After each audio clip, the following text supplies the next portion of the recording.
Hi KKR family. இன்னைக்கு நம்ம என்ன கதை கேட்க போறோம் அப்படின்னு பார்த்தீங்கன்னா, வனதேவதை அப்படின்ற ஒரு சிறு கதை தான் கேட்க போறோம். வாங்க கதை கேட்கலாம். அதுக்கு முன்னாடி சேனலை சப்ஸ்கிரைப் பண்ணிக்கோங்க. அப்பதான் நான் போட போற வீடியோஸ் உங்களுக்கு டக்கு டக்குன்னு நோட்டிஃபிகேஷனா வரும். வாங்க வீடியோக்குள்ள போகலாம். ஒரு கரடியும் நாயும் ஒரு புலியிடம் வேலை செய்து கொண்டிருந்தன. ஒரு நாள் இரவு புலியின் உணவு இருப்பு வைக்கப்பட்டிருந்தது. அந்த அறையில் ஏதோ சத்தம் கேட்டது. நாய் மெதுவாக எழுந்து அறையில் என்ன சத்தம் என்று எட்டி பார்த்தது. யாரோ உணவு பெட்டகத்தை திறந்து உணவுப் பொருட்களை எடுத்துக் கொண்டிருப்பது தெரிந்தது. உடனே நாய்க்கு ஒரு யோசனை தோன்றியது.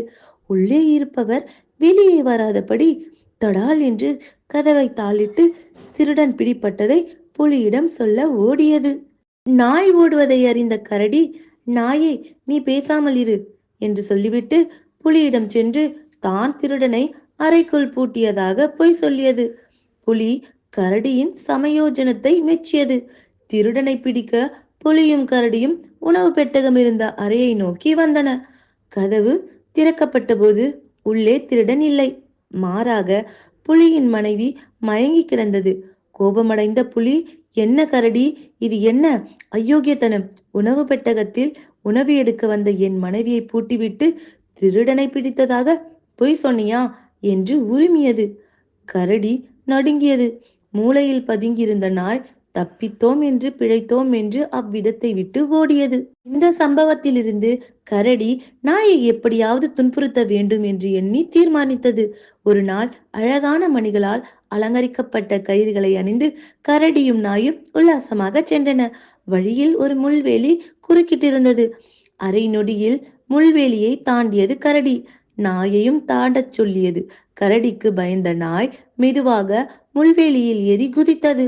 ஆனால் முள்வேலியில் சிக்கி நாயின் கயிறு கவிழ்ந்தது. உடலில் காயங்கள் ஏற்பட்டன. அப்போது அங்கே உட்கார்ந்திருந்த ஒரு வயதான குருட்டு முயல், ஐயா, கொஞ்சம் உணவு கொடுங்கள் என்று கேட்டது. கரடி முயலை புறக்கணித்து சென்றது.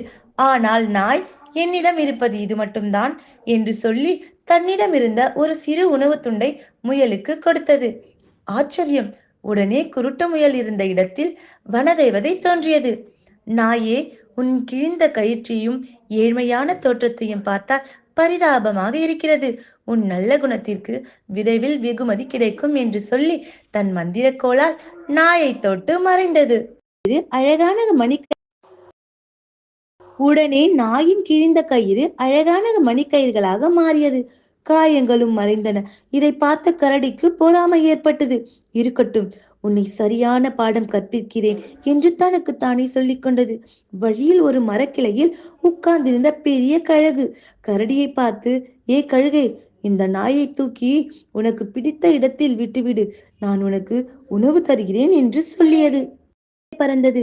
கொஞ்ச தூரம் சென்று ஒரு சர்க்கஸ் கூடாரத்தின் மேல் துவாரத்தின் வழியாக நாயை கீழே வீசியது. ஆனால் அதிர்ஷ்டவசமாக நாய் கீழே விழவில்லை. கூடாரத்தின் நடுவில் நின்றிருந்த யானையின் மீது விழுந்தது. யானை நாயை சுமந்து சுற்றி வந்தது. சர்க்கஸ் பார்க்க வந்த மிருகங்கள் கரகோஷம் செய்தன. யானை மீது நாய் சவாரி செய்வது அவருக்கு வேடிக்கையாக இருந்தது. சர்க்கஸ் முதலாளி நாய்க்கு மாலை போட்டு ஒரு உணவு மூட்டை கொடுத்தது. நாய்க்கு ஒன்றும் புரியவில்லை. எனக்கு எதற்கு இந்த உணவு என்று ஓநாயிடம் கேட்டது. நாயே, நீ மிகவும் தைரியசாலி. இந்த மதம் பிடித்த யானையின் மீது யார் சவாரி செய்கிறார்களோ அவர்களுக்கு ஒரு பெரிய உணவு மூட்டை இனாம் என்று பல நாட்களாக நாங்கள் விளம்பரம் செய்தும் ஒரு மிருகமும் அவர் மீது ஏற முன்வரவில்லை. நீதான் இன்று தைரியமாக ஏறி சவாரி செய்தாய் என்று ஓநாய் சந்தோஷத்துடன் சொல்லியது. கழுகு என்னை தூக்கி கீழே வீசியதால் அல்லவா எனக்கு இந்த வெகுமதி கிடைத்தது. வனதேவதை சொன்னது உண்மையாகிவிட்டதே என்று நாய் கழுதையின் வனதேவதையும் வாயார வாழ்த்தியது. இந்த செய்தியை கேள்விப்பட்ட கரடி அவமானம் தாங்க முடியாமல் அந்த காட்டை விட்டே ஓடியது. தோல்வி மேல் தோல்வி அடைந்த கரடி நாயின் முகத்தில் எப்படி விழிக்கும்? அதனால் காட்டை விட்டே ஓடிவிட்டது. ஆனால் அந்த கழுகுதான் வனதேவதை என்று கடைசி வரைக்கும் நாய்க்கு தெரியவில்லை. ஓகே ஃப்ரெண்ட்ஸ், இந்த கதை உங்களுக்கு பிடிச்சிருக்கும் அப்படின்னு நினைக்கிறேன். பிடிச்சிருந்ததுன்னா மறக்காம லைக் பண்ணிட்டு கமெண்ட் பண்ணுங்க. அப்படியே குழந்தைங்களுக்கும் இந்த ஸ்டோரியை காட்டுங்க. Thank you so much. அடுத்த வீடியோவில் பார்க்கலாம். டாடா, பபாய்.